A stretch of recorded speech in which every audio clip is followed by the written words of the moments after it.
नमस्कार मित्रों, आप सभी का एक बार फिर हमारे YouTube चैनल आइडियल आदर्श सॉल्यूशन पर स्वागत है। जैसा कि हम आप दोस्तों जानते हैं कि हमारे चैनल पर ज़मीन से संबंधित सारी समस्याओं का सलूशन बड़े ही सुंदर तरीके से किया जाता है। तो आज के थंबनेल में आपने देखा कि बिहार ज़मीन सर्वेक्षण दाखिल खारिज अगर नहीं है किसी ज़मीन का, तो उसका कैसे जो होगा ऑनलाइन होगा, उसके बारे में आज हम लोग समझेंगे। तो चलिए शुरू करते हैं और देखते हैं कि सर्वे में ज़मीन अपने नाम कराने की मिल गई है मंजूरी। उसका जो आज का समाचार है उसे चलिए पढ़ते हैं। तो दोस्तों आप यहाँ देख सकते हैं लिखा हुआ है कि बिहार सरकार ने राज्य में चल रहे विशेष भूमि सर्वेक्षण अभियान के दौरान एक बड़ा फैसला लिया है। अब लोग बिना दाखिल खारिज कराए भी अपनी ज़मीन का नाम सर्वे में दर्ज करा सकते हैं। यह फैसला उन लोगों के लिए है, उन लोगों के लिए राहत लेकर आया है जिनके पास ज़मीन तो है लेकिन किसी कारणवश उनका जो है दाखिल खारिज नहीं हो पाया है। और इस नियम से ज़मीन के असली मालिकों को अपना हक मिलने में भी आसानी होगी। साथ ही यह कदम भूमि विवादों को कम करने और ज़मीन के रिकॉर्ड को अपडेट करने में मददगार साबित होगा। आइए इस नई व्यवस्था के बारे में विस्तार से हम जानते हैं और देखते हैं कि आगे क्या लिखा है। बिहार भूमि सर्वेक्षण योजना की जानकारी। बिहार राज्य सरकार में व्यापक स्तर पर भूमि सर्वेक्षण करा रही है। इस योजना का मुख्य उद्देश्य ज़मीन के रिकॉर्ड को अपडेट करना और डिजिटलाइज कर देना है। इससे भूमि विवाद कम से कम होंगे या नहीं के बराबर होंगे और लोगों को अपनी ज़मीन का सही रिकॉर्ड भी जो है वो आसानी से मिल सकेगा। अभी जो बिहार का ज़मीन का सर्वे हो रहा है उसका मुख्य उद्देश्य यही है, जिसलिए सरकार जो है एकदम तत्पर है जिस सर्वे को किसी भी हाल में पूरा करना है। अब देखिए योजना की कुछ मुख्य बातें हैं। विवरण दिया हुआ योजना का नाम क्या है? बिहार विशेष भूमि सर्वेक्षण अभियान चल रहा है। शुरुआत अगस्त 2023 में ये शुरुआत हो चुका है। लक्ष्य पूरा होने की तिथि तो 2025 नवंबर तक इसके लक्ष्य को पूरा करने का निर्देश मिला है सरकार की तरफ से। कवर किए जाने वाले ज़िले जो हैं बिहार के सभी 38 ज़िलों में ये चल रहा है। लाभार्थी बिहार के सभी भूमि मालिक जो भी रैयतधारी हैं, ज़मींदार हैं, वो इसके लाभार्थी होंगे।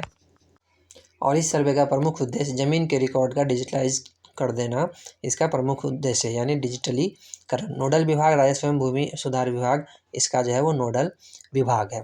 चलिए उसके बाद अब देखते हैं जो क्या लिखा है। दाखिल खारिज की अनिवार्यता जो है खत्म हो गई है।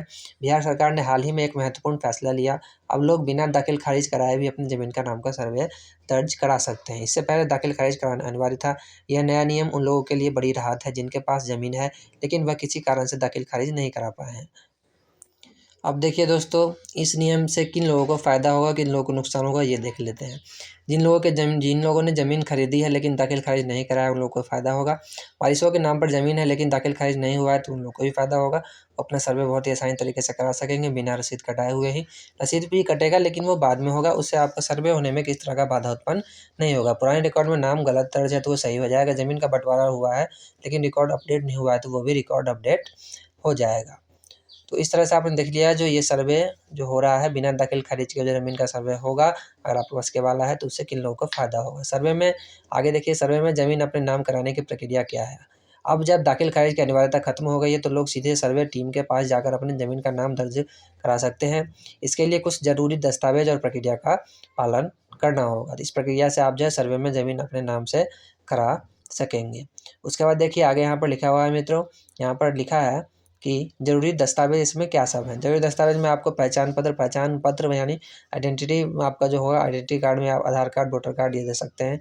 ज़मीन से संबंधित कागजात आप देंगे, रजिस्ट्री हो, बनामा हो, जो भी केवाला कायमी जो भी हो वो आप यहाँ पे देंगे। वारिसों के मामले में मृत्यु प्रमाण पत्र, अगर आपके पूर्वज के नाम से रजिस्ट्री है तो उनका मृत्यु प्रमाण पत्र लगेगा और वंशावली बना के देंगे। बंटवारे के मामले में पारिवारिक समझौता पत्र अगर बना हुआ है तो वो भी आप दे सकते हैं। अन्य कोई सहायक दस्तावेज अगर है तो वो भी आप दे सकते हैं। अब देखिए प्रक्रिया के क्या चरण हैं।